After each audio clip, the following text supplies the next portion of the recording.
Hello children, today we will be doing chapter 16, Government of India. In this chapter, we will be knowing about the Constitution. Every country has a set of rules.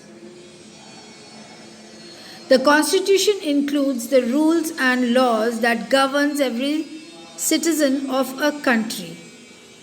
India has a written constitution.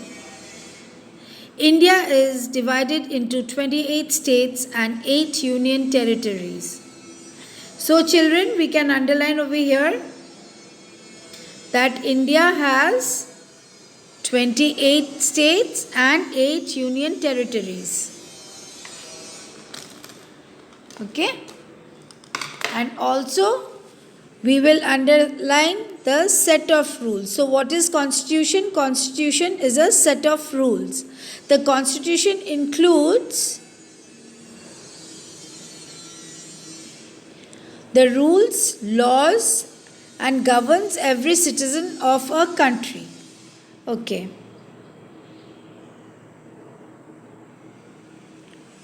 Since India is such a vast country, one government is not enough to administrate it. Therefore, the Constitution of India provides for a single central government and state governments for each state. Power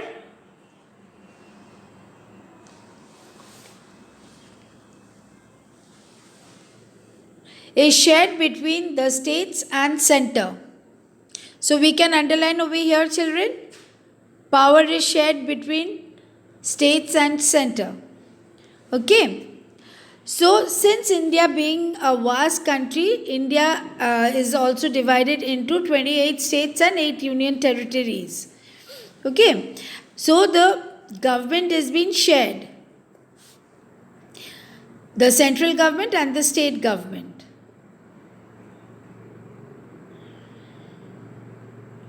The central government governs the entire country. It makes the law that are applicable to everyone in the country. It is also responsible for defending the code and it deals with the issues that concern the entire nation. The central government directly controls the union territory.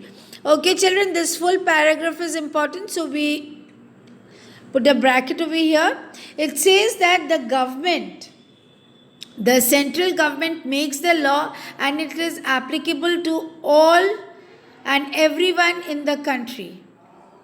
It also is responsible for defending the country and it deals with the issues that concerns the entire nation. The central government takes direct control over the union territory. Now we will go to the state government. The state government is in all the states. The state government maintains the law and order in respective states. The central government helps the state government when required. The law has been passed by the central government and the state government has its own laws also, but it has to also follow the central government's law. Okay, and the central government helps the state government as and when required. The central government has 3 branches. So how many branches does the central government have? 3 branches. The legislature, the executive and the judiciary. The parliament or the legislature makes laws.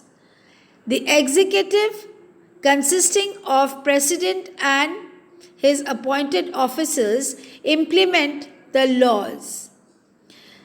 The judiciary ensures that laws are not violated or misused. Now children, there are 3 branches: the legislative, the executive and the judiciary. the legislative who makes the law, the executive who implements the laws, and the judiciary sees to it that nobody breaks the law or misuses it. Okay, so you will underline this full paragraph, all the three, the central government, state government, and the central government, which has three branches.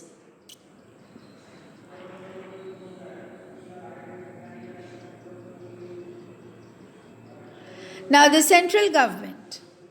The central government makes law for the entire country through parliament. The parliament comprises two houses, Lok Sabha and the Rajya Sabha. Now, the parliament is what? The legislative. It has two houses. It is the Lok Sabha and the Rajya Sabha. Okay. Lok Sabha. The Lok Sabha is also called the House of People. What is the Lok Sabha called? The House of People. Since it comprises members who have been directly elected by the people of India, it is also known as the lower house. So Lok Sabha has got two names, that is House of People or the lower house. Lok Sabha is presided by the Speaker, who is elected by the members of the House. The Indian Constitution states that the Lok Sabha can have a maximum of 552 members. Any Indian citizen can contest for the Lok Sabha election if he or she is more than 25 years old. If successful, he or she will become a member of parliament, that is MP. So the full form of MP is member of parliament. The MPs elect a person from amongst themselves as the Speaker of the Lok Sabha. Here we have to see the fact quest.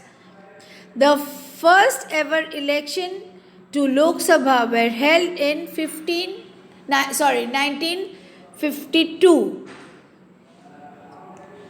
Rajya Sabha. The Rajya Sabha is the upper house of the parliament. The member of the Rajya Sabha are chosen by members of state legislative assembly. The president nominates 12 members in the Rajya Sabha. They are generally famous people like intellectuals, artists, authors, scientists, prominent names from the world of social science or sportsperson. The Vice President of India acts as the chairman of the Rajya Sabha. The members of the Rajya Sabha are elected for a period of 6 years. After every 2 years, 1/3 of its members retire and new members are elected. Children, I am not underlining anything over here because this full chapter is very important and you all have to remember this. The President. The President is the head of the country and the supreme commander of the armed force. He or she is elected by the members of both the houses of the parliament as well as the state legislative assembly. The President of India serves a term of 5 years. The Prime Minister. The political party that wins the majority votes forms the government. The party chooses a leader and the President invites him or her to form the government. This leader becomes the Prime Minister of the country. He or she then selects the member to form the Council of Ministers.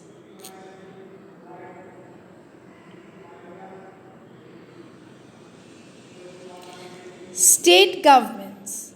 The elections are held in all the states of India. To elect members of the State Legislative Assembly, the State Legislative Assembly is also known as Vidhan Sabha.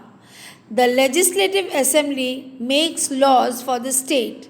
The members of these assemblies are the members of Legislative Assemblies, MLAs. MLA, the full form is members of Legislative Assemblies. They are elected for a term of 5 years. The political party that wins the election in the state is invited to form the state government. The leaders of this party is chosen as the chief minister who in turn appoints a council of ministers to assist him or her. The head of the state is a governor. So the head of the state is known as the governor. The President of India appoints the governors of the state. Judiciary.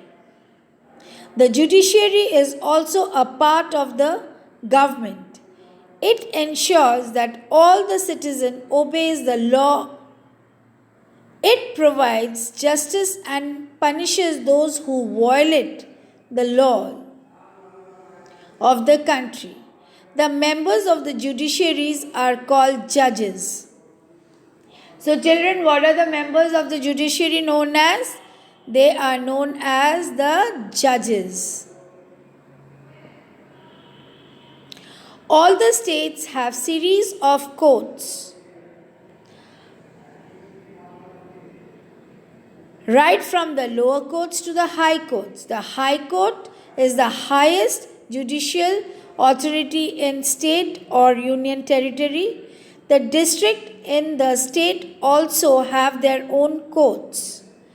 The Supreme Court of India is the highest judicial body in India. It has the final say in all legal matters. The President of India appoints the judges of the High Court and the Supreme Court. So children, the Supreme Court of India has the final say in all the legal matters. Okay? So we come to an end of this chapter. Let us just sum up. The Indian government has two divisions. One is the central government and one is the state government. Both the governments have legislature, executive and judiciaries. For central government, the legislative parliament, Lok Sabha and Rajya Sabha, executive, president, prime minister, councils of ministers, and judiciary is the Supreme Court. For state government, it is the state legislative assembly. For executive, governors, chief minister, and council of minister, and the judiciary is High Court. So thank you, children. We come to the end of this chapter. Thank you very much. Take care, be safe, be good, and bye.